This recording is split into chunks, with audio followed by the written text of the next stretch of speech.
Sean todos bienvenidos a este tiempo. Vamos a seguir analizando exegéticamente el libro de Daniel. Ahora nos toca analizar el capítulo 5. Este capítulo 5 de Daniel es el fin del imperio babilónico. Del capítulo 4 al capítulo 5 han transcurrido aproximadamente más de 20 años. Y vamos a ver un nombre de un rey que muchas veces como que no encontramos la unión desde Nabucodonosor hasta este rey. Bueno, porque da un buen salto de años. Recuerden lo que siempre le he enseñado. La Biblia no es un relato cronológico de todos los eventos habidos y por haber de la humanidad. No, simplemente la Biblia es el relato de lo que Dios quiere revelar para nosotros, y eso es más que suficiente para que podamos entender su plan de salvación y su plan para las edades de la humanidad. Así que les invito al capítulo 5, el versículo 1 dice así: el rey Belsasar hizo un gran banquete a 1000 de sus príncipes, y en presencia de los 1000 bebía vino. Muy bien. Capítulo 4 terminamos con la gran proclamación de Nabucodonosor, que alababa y engrandecía al Dios del cielo.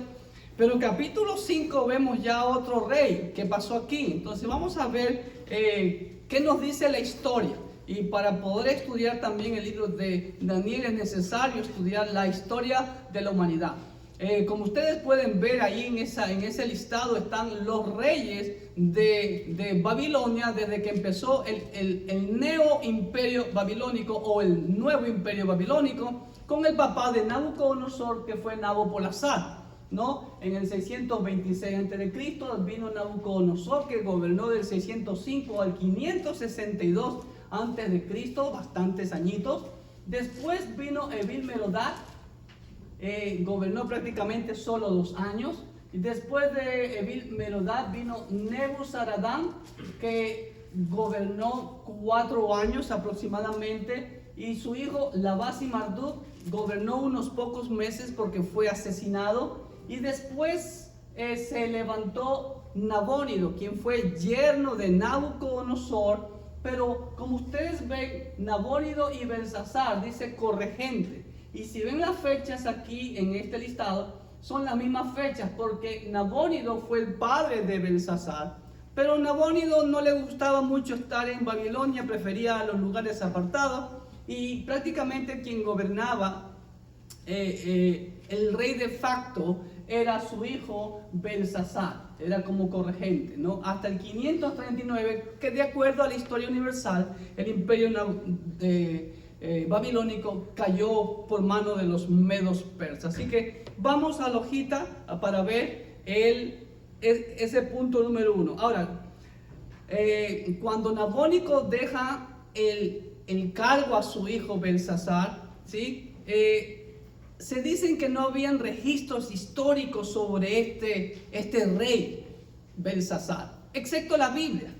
Pero siempre lo he dicho, y vivimos en una generación ventajosa, por así decirlo, primeramente gracias a la arqueología. Bueno, primeramente porque hay muchos de los eventos que ya han sido cumplidos en la palabra de Dios. Segundo, por la tecnología. Y tercero, por la arqueología. Y gracias a la arqueología es que se han descubierto evidencias que aseguran lo que la Biblia dice. En el año 1861 se publicaron tablillas cuneiformes donde se presentó su papel en asuntos gubernamentales de este rey Belsasar, y militares. Belsasar fue nieto del rey Nabucodonosor.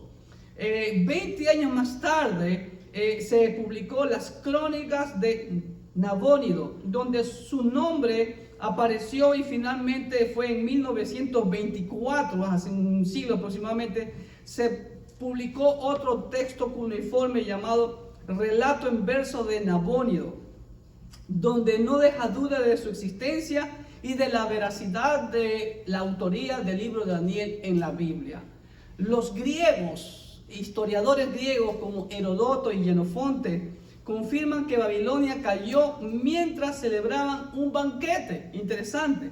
Las excavaciones han revelado y han encontrado un salón real con capacidad como para 1000 personas, 1000 nobles. Y eso es lo que nos dice el primer versículo. El rey Belsasar hizo un gran banquete a 1000 de sus príncipes y en presencia de ellos bebía vino.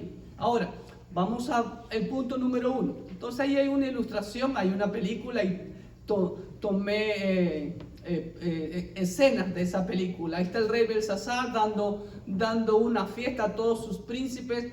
Algunos creen que la fiesta se debía para levantar el ánimo a todos sus príncipes porque su padre Nabónido había perdido una guerra contra los persas.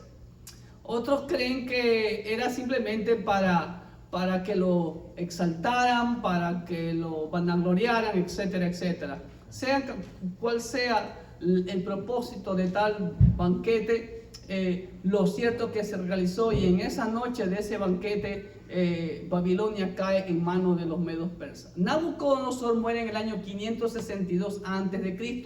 Su hijo Evil-Merodach reinó desde el 562 al 560 aproximadamente. Siempre les he dicho que las fechas son aproximaciones, ¿ok? Y porque algunos historiadores dan un año más, otro año menos, etcétera, etcétera. Y fue sucedido Evil-Merodach en el trono por Negli-Glissar, que también tiene otro nombre, como lo vimos en el listado anterior, que fue yerno de Nabucodonosor, quien gobernó del 560 al 556 a.C., quien a la muerte de Negli-Glissar, su hijo Labasi-Marduk reinó pocos meses porque fue asesinado. Después del asesinato de Labasi-Marduk, sube al trono Nabónido en el año 556 a.C. Nabónido fue yerno de Nabucodonosor. Parece ser que Nabucodonosor no tuvo hijos, ¿no? Hijas solamente tuvo. Pero este rey se ausentaba mucho de Babilonia, por lo que su hijo Belsar-Usur, más conocido como Belsasar, ¿sí?, era el rey de facto, el rey de hecho, el que estaba en forma de rey ahí en Babilonia. Y brinda un banquete de derroche y opulencia como eran en esos tiempos, quizás para levantar la moral de sus príncipes después de la derrota que obtuvo su padre infligida por los persas, y para que sus príncipes también le exaltasen, ¿no? Claro, ¿a quién no le gusta que lo inviten a un banquete? ¿Ok? Versículo 2, miren lo que dice el versículo 2. Belsasar, con el gusto del vino, mandó que trajesen los vasos de oro y de plata que Nabucodonosor, su padre, ojo esa expresión, su padre había traído del templo de Jerusalén, para que bebiesen en ellos el rey y sus grandes, sus mujeres y sus concubinas. Tomemos un poquito de historia. Recordemos que en el año 586 a.C. aproximadamente, de acuerdo a los historiadores, Jerusalén fue destruida y el templo también, y llevaron todos los utensilios de la casa de Dios por orden de Nabucodonosor a Babilonia. Pero aquí el rey en su desenfreno, en su borrachera, en su ebriedad, comete uno de los peores errores. Ni Nabucodonosor se atrevió él ni siquiera a usar alguna vez las copas o los utensilios sagrados del templo del Dios Todopoderoso que estaba en Jerusalén. Así que vamos a la hojita. Ahí está, él da la orden de que traigan los vasos para que sus concubinas, sus mujeres y sus príncipes y toda esa gente impía, pagana, no tomen de los vasos sagrados. Manda a blasfemar y profanar los vasos sagrados de Jehová, señal de la iniquidad absoluta de este rey. Ni aún su abuelo hizo tal cosa. Miren lo que dice Jeremías, capítulo 27, 21 y 22. Jeremías 27, 21 y 22 dice así. Así pues ha dicho Jehová de los ejércitos, Dios de Israel, acerca de los utensilios que quedaron en la casa de Jehová y en la casa del rey de Judá y en Jerusalén. A Babilonia serán transportados y allí estarán hasta el día en que yo los visite, dice Jehová. Después los traeré y los restauraré restauraré a este lugar. Wow, se cumplió la palabra del Señor. Pero claro, estuvieron en Babilonia, pero jamás fueron usados hasta este momento. ¿Ok? Seguimos, ahí mismo en el punto 2. Era frecuente, miren lo que dice el versículo 2, que su padre Nabucodonosor había traído del templo. Les acabo de decir hace un momento que no era su padre, era su abuelo. Pero en ese tiempo se usaba muy frecuentemente la palabra padre para designar o referirse a un ancestro. En este caso, Belsasar era nieto de Nabucodonosor. Y lo vemos también en el versículo 11, 13, 18 y 22 de este capítulo 5. Y Mateo 1.1, miren lo que dice Mateo 1.1. De hecho, si nosotros vemos en los libros de los reyes, ¿sí? Vamos a ver esta frase también. Miren lo que dice: libro de la genealogía de Jesucristo, hijo de David, hijo de Abraham. Jesucristo era hijo de David y se le dice que David era el padre. De los reyes se decían que David era su padre. No era directamente el padre, era el tatarabuelo de pronto de alguno de ellos, ¿sí? Pero era muy común a designar a un ancestro como el padre, ¿ok? Y sobre todo por la gran trayectoria que éste tuvo. Versículo 3. En la Biblia dice: entonces fueron traídos los vasos. Mira, ahí traen los vasos sagrados, todos los utensilios que habían traído del templo de la casa de Dios que estaba en Jerusalén, y bebieron en ellos el rey y sus príncipes, sus mujeres y sus concubinas. Tristemente, los vasos que se usaron para el culto al Dios de los cielos ahora eran profanados por manos, por labios y sobre todo por corazones inmundos. Vemos que desde la antigüedad hasta hoy, las fiestas religiosas, y siempre eran fiestas, recuerde que generalmente los reyes paganos se autoproclamaban dioses y eran dueños absolutos de la vida de todos los súbditos de su reino. Y estas fiestas siempre eran acompañadas de borracheras y bacanales, orgías, placeres mundanos. Imagínense en lo que iban a usar los utensilios sagrados del Señor. Y eso nos enseña todo esto, ya lo vamos a analizar más adelante, vamos a hacer una pequeña meditación. Si es que eso ocurre hoy también, claro que sí, tristemente. Versículo 4, en la Biblia dice así: bebieron vino y alabaron a los dioses de oro y plata, de bronce, de hierro, de madera y de piedra. Wow, con los vasos sagrados del Señor dice que alabaron a los dioses paganos, hechos de manos de hombre, independientemente cuál sea el material. No le pareció suficiente a Belsasar blasfemar y burlarse de Dios, sino que además de eso comenzó a adorar dioses, entre comillas, no, porque no son dioses. Pablo dice que son demonios lo que la gente adora. Dioses que no ven, ni hablan, ni oyen, como dice el Salmo 115, versículo 4 al 8, que dice así. Salmo 115, del 4 al 8 solamente voy a leer. Los ídolos de ellos son plata y oro, obra de manos de hombres. Tienen boca, mas no hablan. Tienen ojos, mas no ven. Orejas tienen, mas no oyen. Tienen narices, mas no huelen. Manos tienen, mas no palpan. Tienen pies, mas no andan o no caminan. No hablan con su garganta. Semejantes a ellos son los que los hacen, y cualquiera que confía en ellos. Entonces ahí vemos que tristemente ellos comenzaron a adorar dioses paganos con los vasos sagrados del templo de Dios. Versículo 5, y aquí viene lo maravilloso. Inmediatamente que comenzaron a hacer esta blasfemia, esta profanación, esta abominación, miren lo que dice el versículo 5. En aquella misma hora aparecieron los dedos de una mano de hombre, ahí está la ilustración, que escribía delante del candelero sobre lo encalado de la pared del palacio real. Y el rey veía la mano que escribía. Imagínense la escena, amados hermanos. ¿Sí ve? Ve una mano escribiendo en la pared.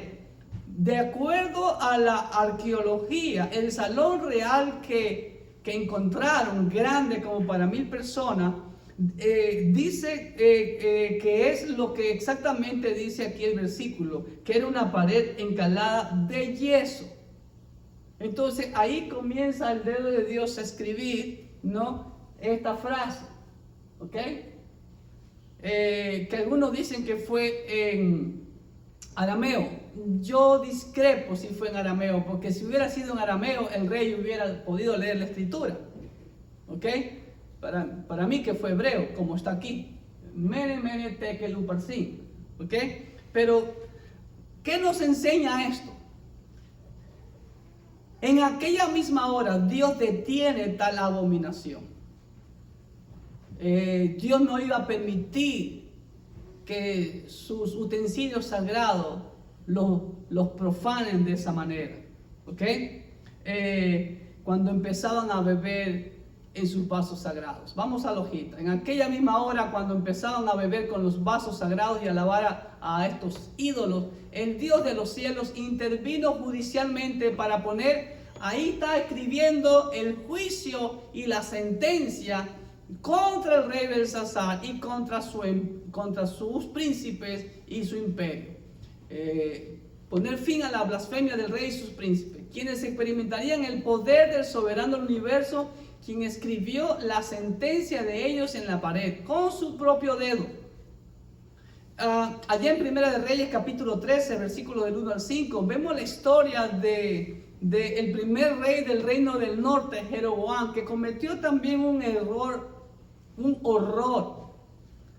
Impidió que las tribus del norte vayan a adorar a Jerusalén y construye altares y construye 2 becerros, uno al norte en Dan y otro en Betel, para que las 10 tribus no vayan a Jerusalén a adorar. Y mientras él iba a inaugurar ese altar pagano y expulsó a todos los levitas y a los sacerdotes de las tribus del norte, y constituyó él sacerdotes que no eran ni levitas y menos de la descendencia de Aarón. Entonces toda esa profanación y esa blasfemia hizo el rey Jeroboam, cuando Dios le dio la promesa de que si él iba a ser obediente, lo iba a perseverar a él y a sus hijos en el trono del reino del norte. Primera de Reyes 13:1 dice: he aquí un varón de Dios que por palabra de Jehová vino de Judá a Betel. Y estando Jeroboam junto al altar para quemar incienso, aquel varón de Dios clamó contra el altar por palabra de Jehová y dijo: altar, altar, así ha dicho Jehová, he aquí que la casa de David nacerá un hijo llamado Josías, el cual sacrificará sobre ti a los sacerdotes de los lugares altos. Miren, este varón de Dios, que no conocemos su nombre, profetizó muchos años antes en la aparición del rey Josías, uno de los mejores reyes de Israel después del rey David. Y sobre ti quemarán huesos de hombre. Y en aquel mismo día dio una señal diciendo: esta es la señal de que Jehová ha hablado. He aquí que el altar se quebrará y la ceniza que sobre el altar está se derramará. Cuando el rey Jeroboam oyó la palabra del varón de Dios que había clamado contra el altar de Betel, extendiendo su mano desde el altar, dijo: prendedle. Mas la mano que había extendido contra él se le secó y no la pudo enderezar. Dios intervino para proteger a su siervo. Y miren lo que dice el versículo 5. Y el altar se rompió y se derramó la ceniza del altar, conforme a la señal que el varón de Dios había dado por palabra de Jehová. Y luego él chilla, llora y le pide al varón de Dios que ore a su Dios para que le restituya la mano, y Dios se lo aprueba. Entonces vemos aquí la intervención de Dios. La humanidad está en vilo en estos momentos. La humanidad tiene terror a muchas cosas. La humanidad ahorita en estos momentos está asustada porque dice que estamos en peligro de exterminarnos por un meteorito, por el calentamiento global, porque ya se desprendió un gran iceberg en la Antártida. Es verdad, Y ahora, hace unos días, los expertos anuncian la posible erupción de uno de los más grandes megavolcanes que hay en el planeta Tierra, que prácticamente destruiría el planeta Tierra. Y ese supervolcán está aquí en Estados Unidos, el Parque Nacional de Yellowstone. Entonces, pero en la Biblia, ¿qué dice la Biblia? Dios tiene que cumplir lo que Él ha escrito en su palabra. El mundo va a ser destruido, sí, pero no sin antes venga nuestro Rey de Reyes a gobernar en el trono en Jerusalén por 1000 años. Después de los 1000 años, ahí sí, destrucción total de este planeta y la creación de cielos nuevos y tierra nueva. Así que tenemos que estudiar la palabra de Dios para no caer en la especulación, en el temor, en el miedo. Y además, para nosotros los cristianos, eso no nos debe de asustar en lo mínimo. ¿Ok? Versículo 6. Entonces, ¿cómo creen que estaba el rey cuando vio esas letras, esa mano escribiendo en la pared? Se le fue toda la embriaguez. Y dice la Biblia, mira el versículo 6. Entonces el rey palideció y sus pensamientos lo turbaron y se debilitaron sus lomos y sus rodillas daban la una contra la otra. Siempre que leo este pasaje no puedo dejar de reírme. Digo, qué maravilloso es mi Señor, ¿no? Nuestro Dios. No permite que su nombre sea blasfemado por estos impíos, ¿no? Entonces, la risa del rey Belsasar, la algarabía que había y el orgullo que tanto se jactaba, se convirtió en espanto, turbación y cobardía. Gálatas 6:7 que dice: no ignoréis, Dios no puede ser burlado. Todo lo que el hombre hace, eso cosecha. Es ley universal. Usted puede creer o no puede creer en el Señor, igual se cumple. Selah, meditemos. Muy bien. Aquí vamos a meditar. Vemos esta abominación que comete este rey impío, usando cosas sagradas que eran usados para el templo de Dios, que fueron consagrados, que fueron ungidos y que fueron santificados. ¿Qué significa? Separados solamente para el uso de la adoración a Dios. Y simplemente lo profanaron y lo blasfemaron. Pregunto, ¿hoy en día sucede lo mismo? Déjeme decirle que tristemente sí. Y tristemente, más tristemente, ocurre dentro del llamado pueblo de Dios, que usamos las cosas santas para usarlas en otras cosas. Cuando estuve pastoreando en otra iglesia, en otro lugar, una vez fueron a prestarme o a rentarme mesas y sillas para un evento. Y dije no. Se enojaron conmigo, hablaron pestes de mí. Dije no. Las sillas y las mesas del templo son para usos exclusivos, para glorificar al Señor, no para ir a borracheras. Era una fiesta de gente no cristiana. Entonces, nunca me olvidaré a quien llamo mi cuatecito. Espero que algún día vea este video.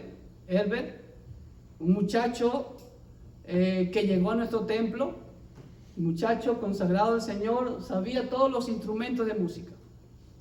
Y le estaba enseñando, estaba preparando músicos. Y un día, uno de los muchachos tuvo el error de en el teclado comenzar a tocar otro tipo de música del mundo, y el muchacho se indignó y le llamó la atención fuertemente delante de mí, y yo le dije, bien hecho, Herbert, porque todo esto, muchachos y músicos, si tú tocas los instrumentos con música del mundo, estás haciendo lo mismo que hizo Belsasar. Así de fácil y sencillo. Igualmente, si tú estás cantándole al Señor aquí y estás cantando música del mundo, estás haciendo lo mismo que hizo Belsasar. Así de fácil y sencillo. Se tenía que decir y se dijo, y es lo que la Biblia enseña. Si yo fui separado para las cosas santas de Dios, tengo que dedicarme a las cosas santas de Dios. Todo este edificio es santo, todo, la banda de la iglesia, todo es santo. Pastoreé una iglesia en donde me contaban que usaban la banda de la iglesia para irse a la discoteca los sábados. Dije, wow, qué abominación. Así que mucho cuidado con lo que nos comprometemos a hacer para el Señor y estamos haciendo otros usos. ¿Ok? Todo esto de aquí es santo, todo esto es santo. Los equipos, todo es para el uso exclusivo de Dios, para glorificarlo, para alabarlo, para servir, para edificar su pueblo. Amén. Muy bien, número 7. Versículo 7 en la Biblia. El rey gritó en alta voz, esquizofrénico, ¿no? Que hiciesen venir sus magos, sus caldeos y adivinos. Y dijo el rey a los sabios de Babilonia: cualquiera que lea esta escritura y me muestre su interpretación, será vestido de púrpura y un collar de oro llevará en su cuello. Y será el tercer señor en el reino. Miren, ¿se ve? Entonces, el rey no sabía qué tipo de escritura era. Porque dice, el que pueda leerla. Si ve, cualquiera que lea esta escritura y me muestre su interpretación. ¿Ok? Vamos a la hojita. La impotencia, prepotencia y desesperación del rey hizo que trajeran a los sabios. No fue la primera vez que sucede esto. Ya vimos con Nabucodonosor, su abuelo. ¿Ok? En capítulo 2 y después también en el capítulo 4. ¿Ok? Y ofreció cosas, escuchen bien, cosas que no podía cumplir. ¿Saben por qué no? Porque minutos después iba a morir. Ofreció, miren lo que dice, lo que ofrece. Será vestido de púrpura, tendrá un collar de oro que llevará en su cuello y será el tercer amo en el reino de Babilonia. ¡Wow! ¿Por qué? ¿Saben por qué? Ya se los voy a decir. Porque después de su padre era el número 1, Nabónido, número 2, Belsasar, y el que leyera la escritura y le diera su interpretación iba a ser el número 3. ¿Sí ven? Por eso dijo será el tercero. ¿Ok? Versículo 8 y 9. Entonces fueron introducidos todos los sabios del rey, pero no pudieron leer la escritura. ¿Sí ven? Y eran hombres doctos supuestamente. Entonces, vuelvo y repito, discrepo que haya sido en arameo. ¿Ok? Dice, pero no pudieron leer la escritura ni mostrar al rey su interpretación. Obvio, si no sabían lo que decía, menos su interpretación. Bueno, ¿qué hubiera hecho usted si usted hubiera sido uno de esos sabios y caldeos? Yo lo que digo es que esto es juicio de Dios definitivamente, ¿no? ¿Ok? ¿Sí o no? Porque esto es humano, no, esto es sobrenatural. ¿Ok? Estamos. Entonces el rey Belsasar se turbó grandemente, sobremanera, dice, y palideció, y sus príncipes estaban perplejos. Se acabó la música, imagínense, de fiesta se convirtió en un velorio eso. ¿Ok? Al igual que su abuelo, mandó a llamar a los sabios, pero por tercera vez estos sabios fracasaron. ¿Por qué? ¿Por qué fracasaron estos sabios? Una sencilla razón. 1 Corintios, capítulo 2, versículo 14. Miren lo que dice. 1 Corintios 2, 14 dice: pero el hombre natural no percibe las cosas que son del Espíritu de Dios, porque para él son locura, y no las puede entender, porque se han de discernir espiritualmente. Y ya también vimos en capítulo 2 que la Biblia dice que Dios a sus santos les revela los secretos. Entonces estos paganos no tenían nada que ver con el Dios de los cielos y por lo tanto ni pudieron leer y menos interpretar. Todo el efecto del licor se les transformó en espanto. Jeremías 51, 36, 45.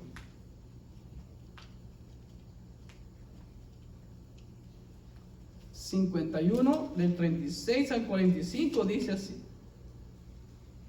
por tanto, así ha dicho Jehová: he aquí yo juzgo tu causa y haré tu venganza, y secaré su mar, y haré que su corriente quede seca. Y será Babilonia montones de ruinas, morada de chacales, espanto y burla sin morador. Todos a una rugirán como leones, como cachorros de leones gruñirán. En medio de su calor les pondré banquetes. Ojo, y haré que se embriaguen, para que se alegren, duerman eterno sueño y no despierten, dice Jehová. Los haré traer como corderos al matadero. Ahí estaban todos, listecitos, el rey y todos sus príncipes, como carneros y machos cabríos. ¿Cómo fue apresada Babilonia y fue tomada la que era alabada por toda la tierra? ¿Cómo vino a ser Babilonia objeto de espanto sobre las naciones? Ojo, ¿usted entiende en el tiempo en que está escrita esta profecía? ¿Está en futuro, en presente o en pasado? ¿Cómo fue apresada Babilonia y fue tomada la que era alabada por toda la tierra? ¿Está en presente, futuro o pasado? Pasado. ¿Pero cuándo escribió esto Jeremías? ¿Después de la destrucción de Babilonia? No, antes. Recuerden que Jeremías estaba en Jerusalén profetizándole al rey Sedequías que se rinda ante Nabucodonosor. En Babilonia estaba Ezequiel también profetizando a los cautivos que crezcan, que se reproduzcan en la tierra donde Dios los ha traído. ¿Se dan cuenta? ¿Por qué está en pasado si aún no había ocurrido? Porque ya les he enseñado. Lo mismo que en Apocalipsis, muchos verbos están en pasado. Si aún no ocurren, para nosotros aún no ocurren. En la eternidad de Dios ya toda la Biblia está cumplida. Porque Él no está limitado ni al tiempo, ni al espacio, ni a la materia, como muchas veces lo he repetido. ¿Ok? Subió el mar sobre Babilonia, de la multitud de sus olas fue cubierta, sus ciudades fueron asoladas, la tierra seca y desierta, tierra en que no morará nadie, ni pasará por ella hijo de hombre, y juzgaré. Ahora, eso se cumplió, y literalmente el día de hoy eso es puro desierto. Y ya están sacando los montones de tierra y de arena para encontrar todas las antigüedades que habían ahí enterradas. ¿Ok? Versículo 10 al 12. Perdón, ¿me faltó algo? No. 10 al 12. En la Biblia dice así: la reina, ojo, por las palabras del rey y de sus príncipes, entró a la sala del banquete y dijo: Rey, vive para siempre. No te turben tus pensamientos ni palidezca tu rostro. En tu reino, aquí mismo, hay un hombre en el cual mora el espíritu de los dioses santos. Ojo.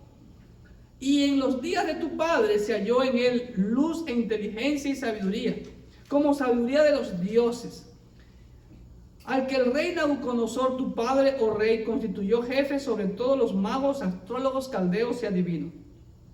Por cuanto fue hallado en él mayor espíritu y ciencia y entendimiento para interpretar sueños y descifrar enigmas y resolver dudas. Esto es Daniel, al cual el rey puso por nombre Belsasar. Llámese pues ahora Daniel y él te dará la interpretación. Muy bien, ¿qué vemos aquí? Aquí aparece la reina. ¿Pero cuál reina? La reina madre. ¿Ok? ¿Estamos? Y parece ser que, según lo que yo entiendo aquí, este rey Belsasar ignoraba totalmente a Daniel, o quién era Daniel y lo que había hecho. Y bueno, o tal vez supo lo que pasó con su abuelo, pero ignoraba, porque lamentablemente el orgullo se les llega hasta la coronilla, como decimos, ¿no? Y se creen los todopoderosos, ¿ok? Pero esta reina era la hija de Nabucodonosor. Los hechos notables de Daniel permanecieron recordados en la realeza, pero no en el rey, sino en la reina madre, la hija de Nabucodonosor. Y ella sugiere que traigan a Daniel, quien seguramente no tenía un cargo, porque se asombra cuando llaman a los caldeos que no venga Daniel. Ahora, no era de asombrarse, ¿por qué? Porque este pagano y malvado rey adoraba a la luna, adoraba al sol y tenía sus propios sacerdotes. Recuerde que, como dice ese refrán, al rey puesto, vive el nuevo rey, ¿no? Entonces, y aún en nuestro tiempo, cuando los presidentes llegan, cuando los candidatos a presidente de una nación llegan al poder, ¿qué dicen ahí? Escoba nueva, barre bien. Entonces saca a todos y pone a los suyos. Ok, versículo 13. Entonces Daniel fue traído delante del rey. Y dijo el rey a Daniel, mire, ojo, por eso concluyo que no lo conocí. Dice, ¿eres tú Daniel? ¿Eres tú aquel Daniel de los hijos de la cautividad de Judea que mi padre trajo de Judea? ¿Se dan cuenta? No sabía quién era él. Ok, vamos a la hojita. Belsasar ignoraba totalmente quién era Daniel. Daniel posiblemente nació alrededor del año 625 a.C. A este tiempo, en este evento, tendría aproximadamente unos 85 años. Vuelvo y repito, siempre las fechas son aproximadas. Yo calculo que Daniel vivió más de 100 años. Porque la caída de Babilonia, de acuerdo a los historiadores seculares, ocurrió en el año 539 a.C. Versículo 14 al 16. Sigue hablando Belsasar y dice, yo he oído de ti que el Espíritu de los dioses santos está en ti. Yo he oído de ti. ¿Cuándo oyó de él? Minutos antes, porque su madre se lo dijo. ¿Ok? Y que en ti se halló luz, entendimiento y mayor sabiduría. Y ahora fueron traídos delante de mí sabios y astrólogos para que leyesen esta escritura y me diesen la interpretación. Pero no han podido mostrarme la interpretación del asunto. Yo pues he oído de ti que puedes dar interpretaciones y resolver dificultades. Miren, es lo que necesitamos hoy en día, ¿no? Los resolvedores de dificultades. Si ahora puedes leer esta escritura y darme su interpretación, ojo, serás vestido de púrpura nuevamente, le ofrecen el oro y el moro, como decimos, serás puesto un collar de oro en tu cuello y serás el tercer amo en el reino. ¿Ok? Entonces ahí ve la ilustración, ya Daniel está viejito, ¿no? Y ahora le toca el turno a Daniel, pero antes vamos a ver lo que dice este rey. ¿Qué podemos concluir en esto de aquí? La historia se repite al igual que con Nabucodonosor. El rey reconoce la ineficiencia de sus sabios. Claro que sí, porque Dios a sus santos les revela sus misterios. Entonces, trata de sorprender a Daniel con lujosas ofertas. Púrpura. ¿Qué significa púrpura? Significaba ser parte de la realeza. Recuerde siempre el púrpura. ¿Se acuerdan cuando nuestro Señor Jesucristo fue llevado ante Herodes? ¿Sí? Le puso un manto púrpura. Ah, tú eres el rey de los judíos. ¿Sí ven? El collar de oro. ¿Qué significaba ponerle un collar de oro o un anillo de oro? ¿Se acuerdan de Amán? ¿Se acuerdan de Mardoqueo? Más adelante viene la historia de ellos en la cronología de los libros de la Biblia. Collar de oro significaba la recompensa por el servicio al rey. Y el tercer señor, como yo le dije en su momento, significaba que sería el tercero en mando y poder en Babilonia, después de Nabónido y de Belsasar. ¿Ok? Versículo 17. Ahora sí viene el gran siervo de Dios, Daniel, y comienza a hablar. Ojo con lo que habla o lo que empieza hablando Daniel.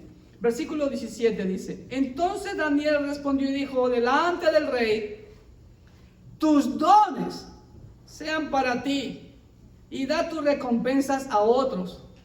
Leeré la escritura al rey y le daré la interpretación. ¡Wow! ¿Qué hubiera hecho usted? ¡Wow! Voy a ser el rey. Lamentablemente, a veces nos podemos deslumbrar con lo que se nos ofrece. Podemos caer como Esaú, vender nuestra primogenitura por un plato de lentejas. Y tristemente lo hacemos, porque lamentablemente hay mucha oferta barata dentro de la iglesia y mucha gente sucumbe, cae, es atrapada por ellos, como el Señor lo advirtió, como lo advirtió Pablo, Pedro, Judas y los demás, que vendrían tiempos en que muchos apostatarían de la fe, muchos lobos disfrazados de oveja, y lo vemos hoy en día también. Así que vamos a ver qué nos enseña el versículo 17 aquí con el profeta Daniel. Daniel demostró sobre todo su humildad, integridad, llamado, ¿ok? La valentía, demostró fidelidad a Dios. Él era un hombre íntegro, a pesar de que el rey trataba de comprar los favores de las personas. Pero el siervo de Dios, ahí viene el principio que Pablo lo plasma en Gálatas 1:10, que el verdadero siervo de Dios agrada a Dios y no al hombre. Eso dice Gálatas 1:10. Selah, paremos y meditemos. Hoy en día, ¿será que hay siervos de Dios así? ¿Que no se deslumbran por las ofertas? ¿O hay siervos, entre comillas, que se deslumbran por las ofertas y por no perder la oferta mantienen su status quo o siguen la corriente? Me hago al equipo, me uno a ellos. Hay de todo hoy día. Pero sí hay buenos siervos, como Daniel hoy en día. ¿Ok? Versículos 18 y 19. Los voy a leer en la Biblia primero. El Altísimo Dios, el león, oh rey, dio a Nabucodonosor, tu padre, el reino y la grandeza, la gloria y la majestad. Y por la grandeza que le dio, todos los pueblos, naciones y lenguas temblaban y temían delante de tu padre Nabucodonosor. A quien quería Nabucodonosor mataba y a quien quería daba vida.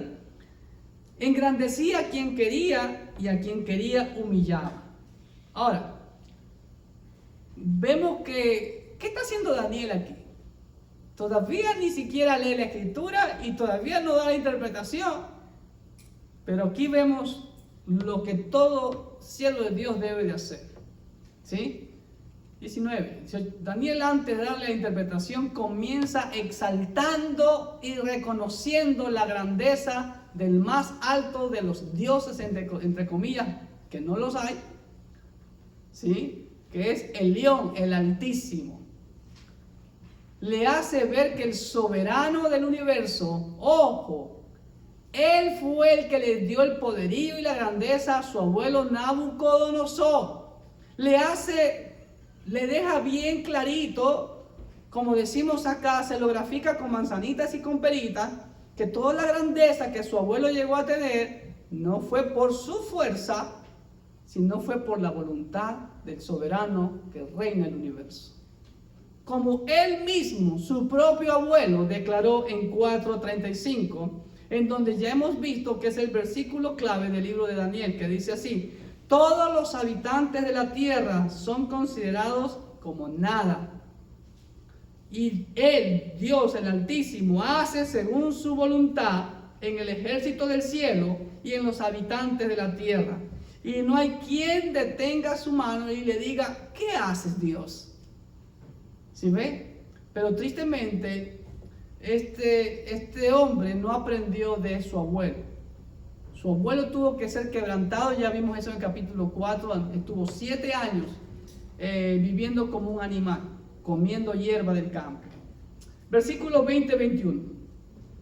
Y sigue todavía sin dar la interpretación de Daniel. Miren lo que dice: mas cuando su corazón se ensoberbeció, el corazón de Nabucodonosor, aquí es lo que yo siempre digo, hermanos queridos: Dios es un Dios histórico. Hay mucha gente que dice, lo que hace tu mano derecha no lo sepa tu izquierda. Toman un texto fuera de contexto y crean un pretexto. Pero Dios saca en cara. Dios le saca en cara más como 200 veces al pueblo de Israel que lo sacó de Egipto, en toda la Biblia. Aquí Daniel está sacando en cara a este rey pagano, ¿no?, de lo que Dios hizo. y también de lo que le pasó a su abuelo. Mas cuando el corazón de tu abuelo se ensoberbeció y su espíritu se endureció en su orgullo, fue depuesto del trono de su reino y despojado de su gloria. Y fue echado entre los hijos de los hombres, y su mente se hizo semejante a la de las bestias, y con los asnos monteses fue su morada. Hierba le hicieron comer como a buey, y su cuerpo fue mojado con el rocío del cielo, hasta que reconoció que el Altísimo Dios tiene dominio sobre el reino de los hombres, y que pone sobre él al que le place. ¡Wow! Si usted hubiera sido rey, ¿qué hubiera hecho? Hubiera hecho como Jeroboam, ¿se acuerdan? Primera Reyes 13 que leí hace un momento, lo manda a callar, prendedle, dice. Pero este rey estaba pero petrificado. Vamos al ojito. Daniel, como buen profeta de Dios, le hace ver a Belsasar que la soberbia de su abuelo fue castigada por el Altísimo Dios, por cuanto no se humilló al soberano del universo. Seguramente este malvado rey sabía la historia de su abuelo, pero no aprendió la lección de la historia de su abuelo. ¿Ok? ¿Pasa hoy en día lo mismo? Pasa. No aprendemos la lección. Dios habla, estamos leyendo el libro de Job y dice que Dios habla de algunas maneras. Y la pregunta que yo a veces les hago es, ¿cómo más quieres tú que Dios te hable? ¿Qué más señal quieres en tu vida para que entiendas que el soberano del universo reina y que tenemos que someternos a él? Amén. 22, versículo 22. Y tú, todavía no da la interpretación de Daniel, fíjense. Y tú, su hijo Belsasar, no has humillado tu corazón sabiendo todo esto. ¡Wow! ¿Qué cosa diferente pudo haber hecho Daniel? Pues por temor, leer la escritura y dar la interpretación. Pero no. Aquí nos muestra, hermano querido, lo que todo cristiano debe de portarse. Debe de seguir sus lomos, como dijo el Señor a Job, y pórtate varonilmente. Aquí Daniel no tenía miedo a nada, porque sabía en quién confiaba. Amén. Y ahora, ¿qué hace aquí? Y tú no has humillado tu corazón a Dios. ¿Quién le podría hablar así al rey? Díganmelo. Solo un verdadero profeta de Dios. Pero hoy en día nos hacemos de la vista gorda. Daniel valientemente confronta el pecado del rey y acusa al rey de soberbia, porque no había humillado su corazón. Ya le hizo ver que su abuelo también tenía ese mismo problema, pero la diferencia es que su abuelo sí se humilló ante Dios y lo reconoció, como lo acaba de afirmar Daniel. ¿Sí? Y aún sabiendo lo que había sucedido a su abuelo, ¿qué hizo Daniel? Cosa que nadie nunca lo había hecho. ¿Quién le iba a acusar al rey? ¿Ok? Hoy en día sucede lo mismo. Es triste ver que vemos los gobernantes del mundo y la iglesia se ha quedado con la boca cerrada, se ha tapado los ojos. Ya no somos protestantes porque ya no protestamos. La oscuridad ha invadido a la luz, cuando es lo contrario. La luz debe de alumbrar en las tinieblas. Y no sé si ustedes saben lo que se trata de hacer aquí en Estados Unidos. Bueno, ya se aprobó desde 1973 la ley del aborto. Pero ya Texas, si no me falla la memoria, Texas y Mississippi ya están revocando esa ley y quieren que todos los estados hagan lo mismo. Condenar el aborto como crimen. Porque lo es. Lo es. Y la iglesia no puede quedarse callada. Así nos censuren en Facebook o en YouTube. pero no podemos quedarnos callados. Es lo que la Biblia enseña. ¿Ok? Versículo 23. Y sigue la exhortación de Daniel. Sino que contra el Señor del cielo te has ensoberbecido e hiciste traer delante de ti los vasos de su casa, y tú y tus grandes, tus mujeres y tus concubinas bebisteis vinos en ellos. Además de esto, diste alabanzas a dioses de plata y oro, de bronce, de hierro, de madera y de piedra, que ni ven, ni oyen, ni saben, y al Dios en cuya mano está tu vida y cuyos son todos tus caminos, nunca honraste. ¡Wow! Lo remató totalmente. Lo juzgó. Ay, no hay que juzgar. El nuevo cristianismo, no hay que juzgar.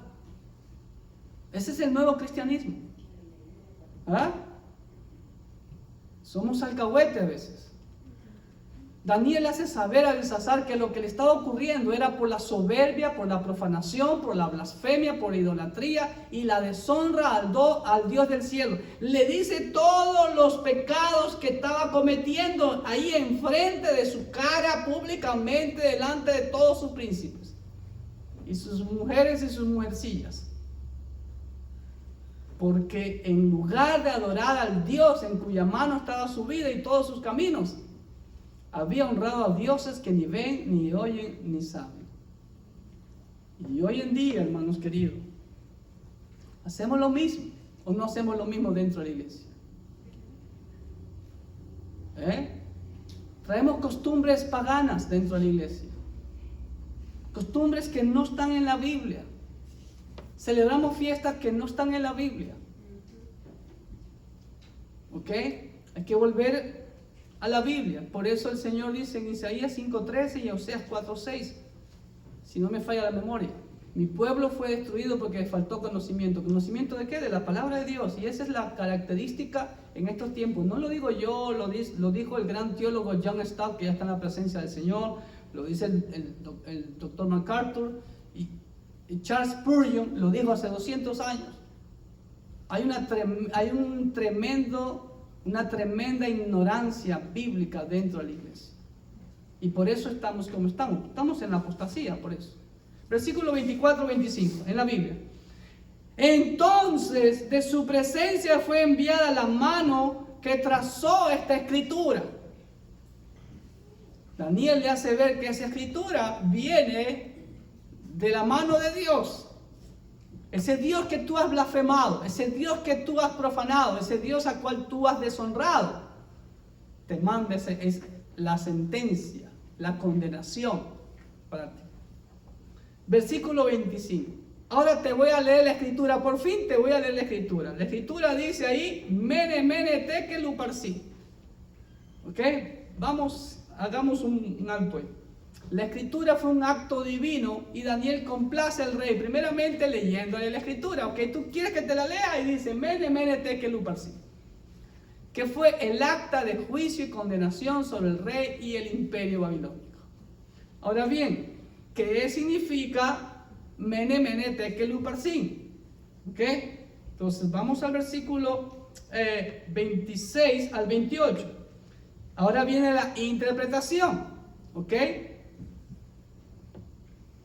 como buen súbdito de la autoridad a la que estaba sometido Daniel, hace lo que el rey le pide.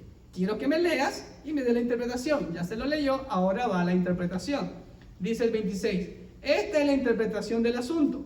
Mene significa, contó Dios tu reino y le ha puesto fin. ¿Ok? Versículo 27. Tekel, has sido pesado en balanza y fuiste hallado falto. Fuiste hallado sin peso, hueco. ¿Cómo dirían ustedes? Fofo, ¿no? Hueco, sin valor, sin peso. El aire tiene más peso que ti. Eso lo quiso decir Daniel. Pérez, tu reino ha sido roto y dado a los medos y a los persas. Vamos a la hojita. Ahí está. Mene, Mene, Tekel, Uparsin. ¿Ok? Luego Daniel da la interpretación. Mene, la palabra puede ser también mena, del verbo, que significa contar. Pero la repetición de mene mene, ¿sí?, tiene doble significado. O sea, ha sido contado y finalizado. O sea, cuando usted cuenta un dinero y lo contó todo, finalizado. Esto he contado. ¿Qué he contado? Que estás en bancarrota espiritual. ¿Ok? Miren lo que dice el Salmo 90:12. Salmo 90:12. Dice así: enséñanos de tal modo a contar nuestros días que traigamos al corazón sabiduría. Es lo que les hablaba el día domingo. Tenemos que estar produciendo los frutos, porque si no vamos a ser hallados. ¿Cómo vamos a ser hallados? Mene mene. ¿Ok? Cuidadito con ser hermanitos mene mene. ¿Ok? Cuidado. Lamentaciones 4:18. ¿Qué dice? Lamentaciones 4:18. Dios no quiere hermanitos mene mene, que sean contados y sean hallados falsos. Lamentaciones 4:18, Jeremías, Lamentaciones, dice así: cazaron nuestros pasos para que no anduviésemos por nuestras calles. Se acercó nuestro fin, se cumplieron nuestros días, porque llegó nuestro fin. Ahí se cumplió. Tekel, ¿qué significa tekel? Significa que ha sido pesado y que se ha encontrado liviano, falto de peso. ¿Ok? Que una pluma de una ave pesa más. Pesado ha sido en balanza y ha sido hallado falto, fofo, sin peso, hueco. Y Uparsin viene de Pérez, significa romper, dividir. ¿Okay? Su reino iba a ser roto, y no es que iba a ser dividido, aunque la destrucción de Babilonia vino por la coalición de los medos y de los persas. ¿Okay? Y según la historia parece ser que tanto el rey Ciro como el rey Darío gobernaron todo ese gran imperio desde el principio, desde este momento de la invasión a Babilonia. Versículo 28, ahí mismo, falta un detalle. ¿Ok? Ojo, y aquí se está cumpliendo lo que Daniel había profetizado. Le dijo a Nabucodonosor: tú eres esa cabeza de oro. ¿Se acuerdan? Pero después de ti se levantará otro reino menor que el tuyo, porque es plata, ¿sí? Pero no en tu tiempo, tranquilo, rey. ¿Sí ve? Y se lo dijo Daniel al rey. Entonces aquí se cumple literalmente la sentencia al rey. Mire, el que está en tiempo pasado, dando por ya realizado el fin de Babilonia, en el versículo 28, ¿ok? Que dice así: tu reino ha sido roto, tiempo pasado, y ya ha sido dado a los medas, ¿ok? Dios le otorga el poder a los medos persas, que en este caso vienen a representar el pecho y los brazos de plata de la estatua de Daniel capítulo 2. ¿Estamos? 29 y 30, versículo 29 y 30. Entonces mandó Belsasar vestir a Daniel de púrpura y poner en su cuello un collar de oro y proclamar que él era el tercer señor del reino. ¡Wow! ¿Por qué Daniel aceptó? Porque sabía que minutos después ya se acababa todo. Los presentes a Daniel duraron muy poco, porque minutos después, con la velocidad de un rayo, como dicen los historiadores, se cumplió la profecía de Daniel 2:39. ¿Qué dice Daniel 2:39? Mire lo que dice: después de ti se levantará otro reino inferior al tuyo, y luego un tercer reino de bronce, el cual dominará sobre toda la tierra. Y ahí está. La caída de Babilonia en manos de los medos persas fue profetizada por Jeremías. Jeremías 25, del 11 al 12.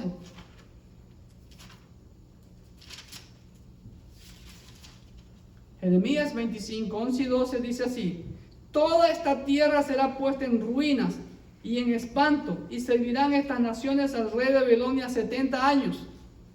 Y cuando sean cumplidos los 70 años, castigaré al rey de Babilonia y a aquella nación por su maldad, ha dicho Jehová, y a la tierra de los caldeos, y la convertiré en desiertos para siempre. Casi un siglo antes profetizó Jeremías este suceso. Y también Isaías, aproximadamente 200 años atrás, también profetizó sobre la destrucción de Babilonia. Isaías 45, del 1 al 7, lo leo rapidito, dice: así dice Jehová a su ungido. Ojo, profetiza a Ciro 200 años antes de su nacimiento. Así dice Jehová a su ungido, a Ciro, al cual tomé yo por su mano derecha, para sujetar naciones delante de él y desatar los lomos de reyes, para abrir delante de él puertas, y las puertas no se cerrarán. Yo iré delante de ti y enderezaré los lugares torcidos, quebrantaré puertas de bronce y cerrojos de hierro haré pedazos, y te daré los tesoros escondidos y los secretos muy guardados. ¿Dónde me quedé? Quebrantaré puertas, ok. Para que sepas que yo soy Jehová, el Dios de Israel, que te pongo nombre. Fíjense, 200 años antes ya le estaba poniendo nombre. Por amor de mi siervo Jacob y de Israel mi escogido, te llamé por tu nombre, te puse sobrenombre, aunque no me conociste. Yo soy Jehová y ninguno más hay, no hay Dios fuera de mí.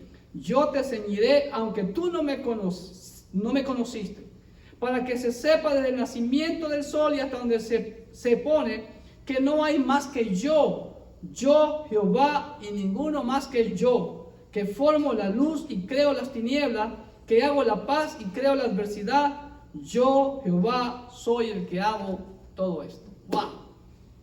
200 años atrás que Ciro fue profetizado que Ciro sería el instrumento que Dios iba a usar para castigar a Babilonia. No es espeluznante para los inconversos, pero para nosotros, hermanos, ¿qué nos muestra esto? La confianza que debemos tener en el Señor, en que todo lo que dice su palabra se cumple. Así que creámosles al Señor, sometámonos al Señor, ¿sí? Y simplemente el Señor hará. Mire, Daniel no tuvo temor, y es lo que necesitamos hoy en día. Y el último versículo dice así: y Darío de Media tomó el reino siendo de 62 años. Entonces aquí vemos una lista de los reyes de Persia y los tiempos bíblicos. Entonces vemos que Ciro aquí entra a gobernar, y algunos historiadores, o casi todos, creen que Darío de Persia, como dice aquí, él comenzó a reinar en Babilonia, mientras que Ciro estaba gobernando por otros sectores del vasto imperio persa, que fue uno de los imperios más grandes, a excepción del romano. ¿Okay? El imperio persa llegó hasta la India y hasta Etiopía. Eso lo vamos a ver después. Ahora, Ciro, Cambises, Darío I, este es otro, ¿okay? No confundir con este Darío, ¿okay? Que su nombre se cree que se llamó Gubaru, ¿okay? Y aquí están los reyes que vemos en los libros de Esdras, Nehemías y Esther, como ustedes ven la mención de los personajes bíblicos aquí. Hasta el rey Artajerjes, que es nombrado en el libro de Nehemías, ¿okay? Entonces vamos al último punto. El personaje de Darío de Media ha sido de mucho debate, pero se cree que fue el Medo Gubaru, quien fue designado por Ciro el Grande como gobernador de Babilonia. ¿Ok? Ahora, ¿qué? Bueno, hay mucha enseñanza aquí en este capítulo 5. El cumplimiento de la palabra de Dios, la destrucción de Babilonia. Hasta aquí llegó Babilonia. De ahora en adelante, lo interesante es que su gran siervo, fíjense, aunque estaba ahí en Babilonia, ya había gobernado con su abuelo. Pero nuevamente vamos a ver en los siguientes capítulos cómo Dios lo levanta otra vez a Daniel por esa fidelidad, como la vemos demostrada aquí. No se sorprendió por los honores o por los regalos que le estaban ofreciendo. Simplemente Él cumplió a cabalidad lo que cada uno de nosotros debemos de hacer. Es llamar al mundo al arrepentimiento, empezando por las autoridades. Y eso es lo que el Señor desea de cada uno de nosotros, que llamemos a la gente al arrepentimiento.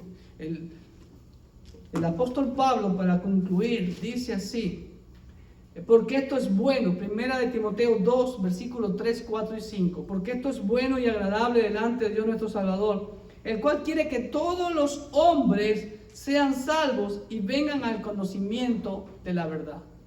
Dios quiere, pero para eso usted tiene que arrepentirse. Y dele la oportunidad, bueno, a usted mismo, porque Dios no necesita de su oportunidad. Dios le da muchas oportunidades a usted. Y mientras hay vida, arrepiéntase, porque después de la muerte viene la condenación eterna. Que tome la mejor decisión, de hecho, la única decisión por la cual vivimos este mundo. Aquí definimos nuestro futuro eterno, que sea con ese Dios que está con los brazos abiertos esperando. Que Dios le bendiga ricamente.